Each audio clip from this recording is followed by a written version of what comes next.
Pierre, it was 5-2, but I just want to understand the electricity and how Las Vegas has brought this new life energy to the National Hockey League that it looks so much fun to be in that arena. What did you see from game number one?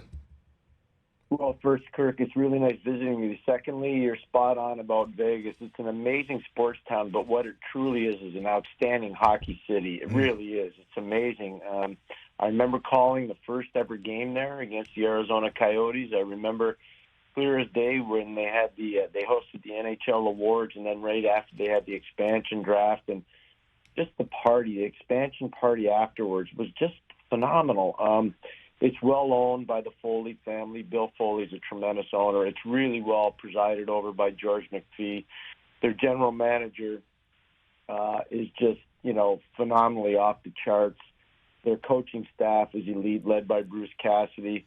I should have said Kelly McCrimmon's name, by the way, their general manager. I just take it for granted people know it, but I'll mention his name. And they've got star players, and what they have is a creative environment. It makes it so much fun, Kurt, for people to be at the game. It is truly a novel sports organization. It's something that a lot of teams in a lot of different leagues should follow and copy. I agree with that, Pierre, only because having been to a bunch of Raider games in Las Vegas, it's not about necessarily the action on the court or on the field or on the ice. They turn it into an actual show in between where you feel like you're at a Las Vegas show, but oh, by the way, we actually get a game right in front of us. And it just so happens that the actual team is pretty good in the Vegas Knights. Them being in the finals, this is their second appearance already, but are you still shocked at how quickly this thing has kind of come together for the Vegas Knights? I'm not. I broadcast the first final that they played. They obviously lost to the Washington Capitals, and a great Capitals team led by their former coach Barry Trotz and Alexander Ovechkin and Braden Holtby in goal. I mean, it really was a great Capitals team. But what I'm not surprised by is the professionalism of the organization. I touched on ownership matters a lot, as you know from being a professional athlete for a bunch of different organizations. And I coached in a bunch of organizations, and I was part of one as a player for a short time. And ownership matters a ton. And they have phenomenal ownership in Vegas. They've got a mandate to win from Mr. Foley. And the people that he empowers to win, they do it. And they go out, and they're not afraid to make deals, Kirk. They're not afraid to go out and draft players that maybe other teams don't think are very good, and then eventually those players end up being pretty good.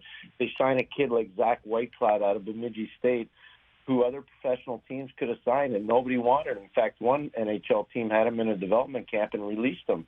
And now he's, become a very important part of their organization. So they've got a keen eye for talent. They're really well owned. They're really well presided over, and they're really well managed and coached.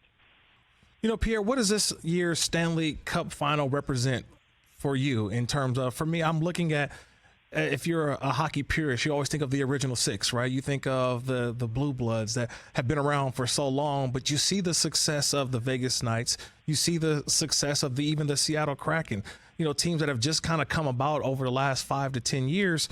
And yet they've had more success, it seems like, than teams that have been doing it for so long. Why is that? What is this new brand of hockey that seems to be a little more exciting, but it's a lot of new fresh blood?